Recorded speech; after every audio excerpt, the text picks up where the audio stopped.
semangat. Bismillahirrahmanirrahim. Ini benda saya berpalu.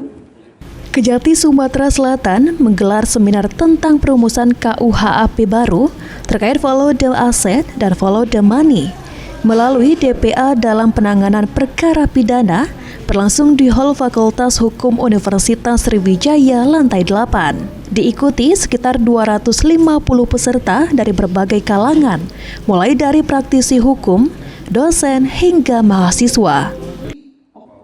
Aspidum Kejati Sumatera Selatan dan Denny Herdiana menegaskan, konsep DPA menjadi salah satu alternatif penyelesaian perkara yang lebih efisien dengan tetap mengutamakan pengembalian kerugian keuangan negara. Jadi seperti yang tadi di seminar bahwa fokusnya adalah untuk pengembalian kerugian keuangan negara dan pelakunya itu yang korporasi. Jadi kita tekankan ke yang korporasi sehingga di masa-masa yang seperti sekarang ekonomi sulit dan segala macam, tentunya pengambilan kerugian negara menjadi salah satu prioritas dan DPA merupakan salah satu alternatif untuk bisa efektif dan efisien.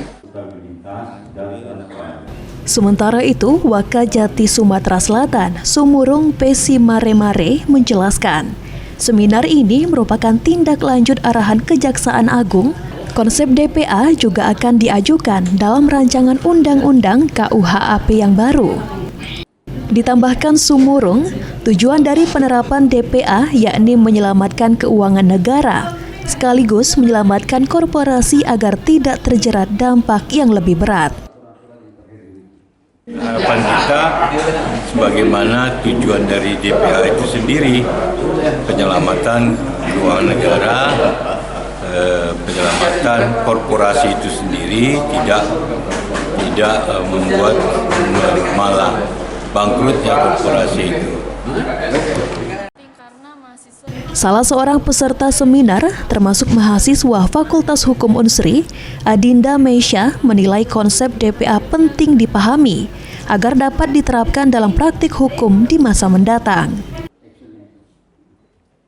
Harapan saya sebagai mahasiswa, semoga dengan adanya DVA ini bermanfaat bagi masyarakat banyak, serta dapat menjadikan konsep yang lebih baik untuk hukum di Indonesia. Melalui seminar ini, Kejati Sumatera Selatan berharap sinergi antar instansi semakin kuat sehingga konsep DPA bisa menjadi instrumen efektif dalam mendukung penegakan hukum dan penyelamatan aset negara. Hafidz Zainul, PAUL TV.